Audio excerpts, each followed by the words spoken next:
and be the next mouse in the challenge of the eagle. This country's wealth gap is an unbalanced. It's evil, we celebrate action, while the people have less and poverty adds madness. Is this what democracy looks like? Yeah. What's the quote we use? Show me what democracy looks like. This is what democracy looks like. Show me what democracy looks like. This is what democracy looks like. Show me what democracy looks like. This is what democracy looks like. That's what I'm talking about. It's a pleasure to be here in Dudley Square with all of you all. You know, there was a lot of, concern about people coming to the hood. I see people in the hood today, so is the concerns dealt with?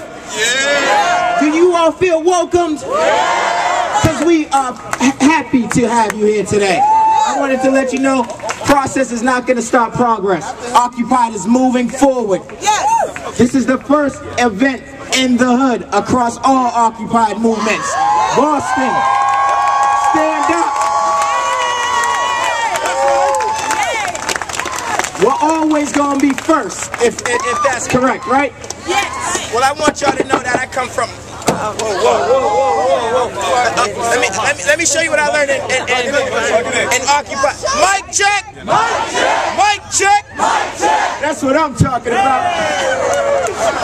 So that lets you know I'm down at the Occupy Boston site, fellowship with you all, building with you all, and I'm enjoying this momentum and this energy that we wanted to bring to our community. A mother of the community.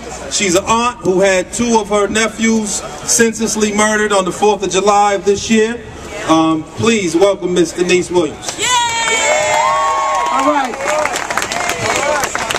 Occupy the hood. We're doing something good. Occupy the hood. We're doing something good. Occupy the hood. This is amazing.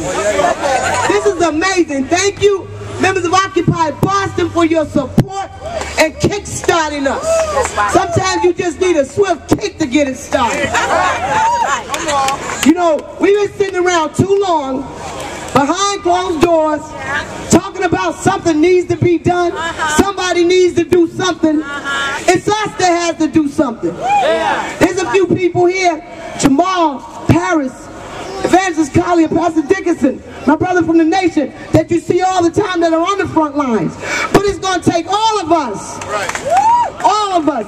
I've been working with youth in this city for many years. And I'll tell you, July 4th changed a lot for me. A couple of days before that, I was on the radio talking about the senseless violence and how we need to do something about it, how something needs to change. Practically begging people to come outside their doors, practically begging people to come to the table to talk before it comes knocking at your door. And on July 4th, my family and I went to a cookout, just a family cookout we have every year. And we enjoyed ourselves so much, about 10 o'clock we decided to pack up and leave, shooting off fireworks and just having a good time. Everybody dispersed from the party. It's all right.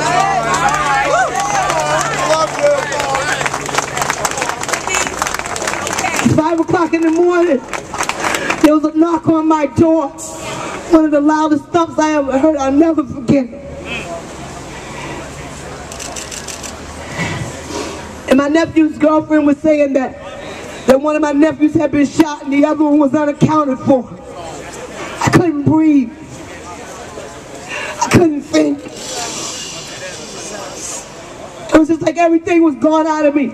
You know, and I put my trust in God.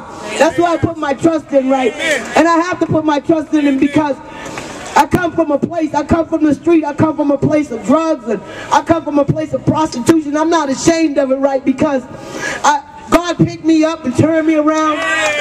You know what I mean? I'm a positive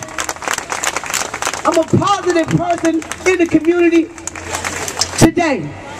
So when that knock came on the door, you know, I went to my mom's house and everybody met there, and people were falling on the ground and rolling all over the ground and screaming, and and it was just unreal, you know. It was just like, you know, it just has to be somebody else. It can't be us. You know, how do two people leave a cookout and not even make it 5 miles and they're dead, you know? And, you know, the thing about it is that, you know, sometimes, most of the time in the hood, right, the first thing that they say is gang-related, you know, or drug-related. LaShawn Washington worked 2 jobs, had 4 kids, and took care of them. Picked his daughters up from school, took them to after-school programs, went to his son's college graduation a few weeks before this happened. Joseph was a person who, you know, we talk about how that the violence is just a symptom. The economic woes and all of the stuff that we're talking about here, you know, leads to the violence. And Joseph, right? Joseph was a special needs child, right? And at birth, he didn't have oxygen on his brain, and he had always been special and been in special needs schools. And we tried to tell the powers that be, the system, that he needed help, and nobody listened. Joseph had just gotten out of jail 2 weeks before he died. I went to court before he was sentenced and tried to explain to the judge that he didn't know what he was saying. He had threatened the probation officer that he was going to blow up the courthouse. He didn't even have 10 cents to buy a book of matches, right? But they wouldn't listen. Nobody listened. He just fell through the cracks, and they just treated him like any other person who knew what they were doing. He had probably the mind of maybe a 10-year-old, and he just went in and out of the system, and we tried to convince them. And even in the situation of their death, you know, we believed that he might have yelled something out of the window. People didn't understand. He looked like you or I, but he didn't think like you or I. So senselessly, they died on July 4th. And since that day, right, I have not stopped. I have not stopped. I will not stop.